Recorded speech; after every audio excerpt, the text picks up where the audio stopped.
Look, I think we all know that we come to CES to see innovation. We want to see the next level technology going into the devices that we love to use, and in some cases use every single day. As a TV enthusiast, I'm always looking for the next big thing in television. And this year, Hisense has it.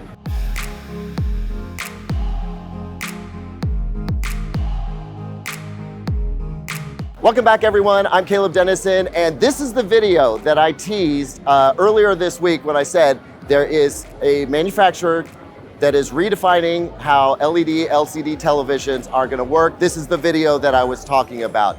I want to show you right now the Hisense 116UX. So what's so miraculous about this TV? It is the first RGB Mini-LED TV that we've seen. Now, Hisense is marketing that as TriChroma and it's 3 colors RGB. What's different here is instead of using a white backlight or a blue-black light with a phosphor to make it white, it's using independent red, green, and blue mini-LED chips on individual chips with a very special lens. What that means is instead of using white and then using a color filter to carve all the different colors out of that white light, they can now use pure red, green, and blue. This is kind of mind-blowing. I mean, I feel like I understand television technology pretty well, but I'm still having a hard time wrapping my head around how exactly it works. And the reason why is because the computational power that is necessary to make this happen is beyond my comprehension. So now the processor in this TV not only has to work out like, okay, we're gonna be putting a certain color here, we want a certain amount of brightness here, we want to dim the lights here, true blacks here, let's make sure that we clean up the image, we don't want to see any jaggy edges, we want everything to be crisp and clean. That's enough work already, right? But when you add on top of that, the fact that it is now going to have to manage what kind of colors it's putting out from the backlight, along with how it's going to filter those colors out so that you get what you get on this screen, just absolutely crazy. But I love it because it is very clearly a much more efficient way of doing things. The color brightness on this TV is immediately apparent. I walked up to it and I could immediately see the color brightness is what really benefits. Yes, you still get very great white brightness. HDR specular highlights are going to be off the charts.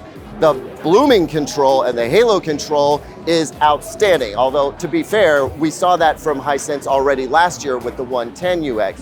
This just takes everything to a whole new level.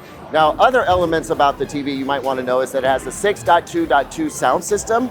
Hisense has taken the speakers on the side and reduced the flares on those a little bit, which I like very much. I think it has a more refined look, so you're going to get the benefit of having that wide separation coming from those side speakers, but it has a smaller footprint, if you will, or a lower profile, if you will, which I'm very excited about. All right, other than that, it does have feet, so you can put it on a pedestal or a console of some sort if you happen to have a piece of furniture that's massive enough to support it. Of course, you can also wall mount this TV. Now, in terms of availability, we're looking at summer, probably. If you remember in 2024, Hisense staggered the releases of their televisions, and with these big flagship TVs, it's pretty typical that they come out a little bit later than the rest of them. But it is guaranteed to come out in 2025, and we are going to be getting a review sample in to put this TV through its paces. Let's go back to some of the really exciting technology built into this TV. It has tens of thousands of mini LEDs back there. It's broken down into untold thousands of zones. And in terms of peak brightness, Hisense, once again, under-promising and over-delivering at about 10,000 nits. That's what they said about the 110UX, and I read that thing at somewhere between 16 and 17,000 at some point.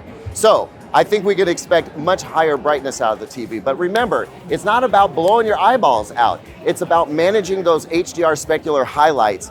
With judicious processing, you can get an image that has richness and depth without absolutely blinding you.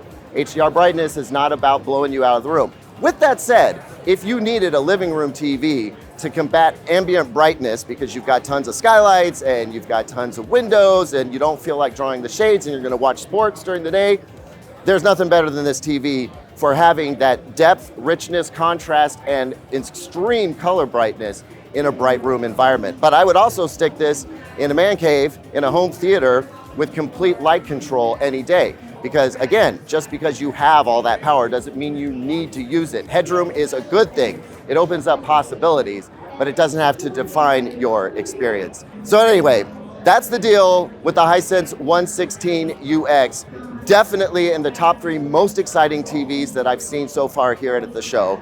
Definitely the largest mini LED that we've seen so far. It is the first to employ this brand new technology, RGB Mini-LED backlit technology.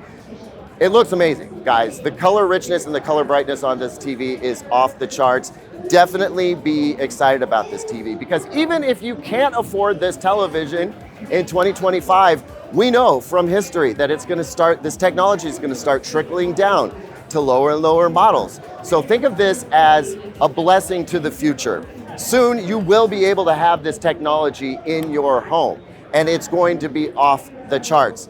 OLED, I still love it. You guys know how I feel about OLED, but this TV is going to challenge OLED in so many ways. It's going to be a more realistic option for so many people. But enthusiasts, if you want to get in on this action, you can get in on it this year, probably during the summer of 2025. Guys, I'm so excited. Thank you for indulging me a little bit on this. This is really game-changing technology. I don't use that term lightly, so you know when I say it, I absolutely mean it.